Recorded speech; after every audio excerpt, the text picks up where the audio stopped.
गांव में राई स्टार और पायल की शादी का जश्न पूरे जोर शोर से चल रहा था। चारों तरफ खुशियों का माहौल था और सभी रिश्तेदार बहुत खुश थे। दोनों एक दूसरे को पसंद करते थे। पायल देखने में ऐसी लगा करती थी जैसे स्वर्ग से कोई अप्सरा उतर आई हो, और राई स्टार जो एक बड़ा नेता था और हमेशा गांव वालों की मदद के लिए आगे रहता था। सारे रीति रिवाज और रस्में पूरी होने के बाद दोनों पति पत्नी बनकर अपने घर पहुंचे। घर पहुंचने के बाद माहौल रोमांटिक हो गया। दोनों ने खूब मजे किए, बहुत मजाक किया और हंसे। थोड़ी देर बाद राई स्टार ने प्यार से पायल को बिस्तर पर बुलाया।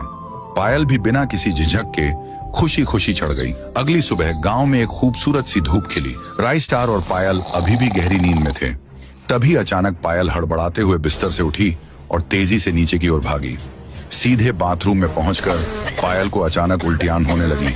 जब उल्टियां बंद हुई तो पायल पल भर में ही सब कुछ समझ गई। उसके चेहरे पर एक बड़ी सी मुस्कान आ गई। वह तुरंत बाथरूम से बाहर आई। उसने उत्साह से राई स्टार को यह खुशखबरी बताई। राई सुनो, एक बहुत अच्छी खबर है। मैं माँ बनने वाली हूँ।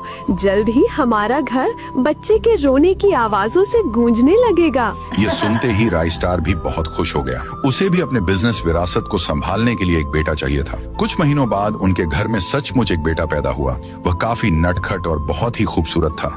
दोनों ने प्यार से उसका नाम चिंटू रखा।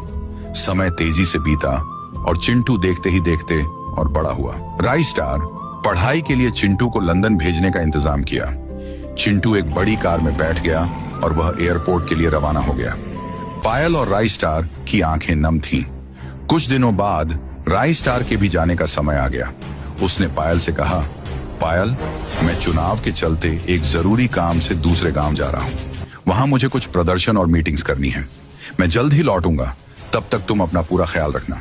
और फिर राई स्टार अपने आदमियों के साथ जीप में बैठकर चुनाव लड़ने के लिए चला गया। अब पायल से उसका बेटा और पति दोनों दूर हो चुके थे। राई स्टार अपने आदमियों के साथ फुरफुरी नगर गांव के अंदर चुनाव प्रचार के लिए पहुंचा हुआ था। वहां पहुंचकर उसने लोगों की भीड़ के सामने भाषण दिया। उसने गांव के लोगों से जोरदार आवाज में कहा, मेरे प्यारे भाइयों और बहनों, मेरा चुनाव चिन्ह मुर्गी है।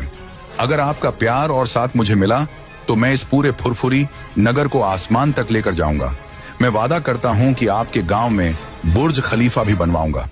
राई स्टार के जाने के बाद पायल घर में अकेली थी, लेकिन कुछ महीनों बाद खुशखबरी आई। राई स्टार चुनाव जीत गया था। वह फुरफुरी नगर का नया नेता बन गया था। जीत की खुशी में वह पूरी तरह से लोगों के प्यार और भीड़ के बीच घुल मिल गया था। अब राई स्टार का पूरा ध्यान अपने करियर और राजनीति पर था। वह केवल गांव का नेता बनकर नहीं रहना चाहता था।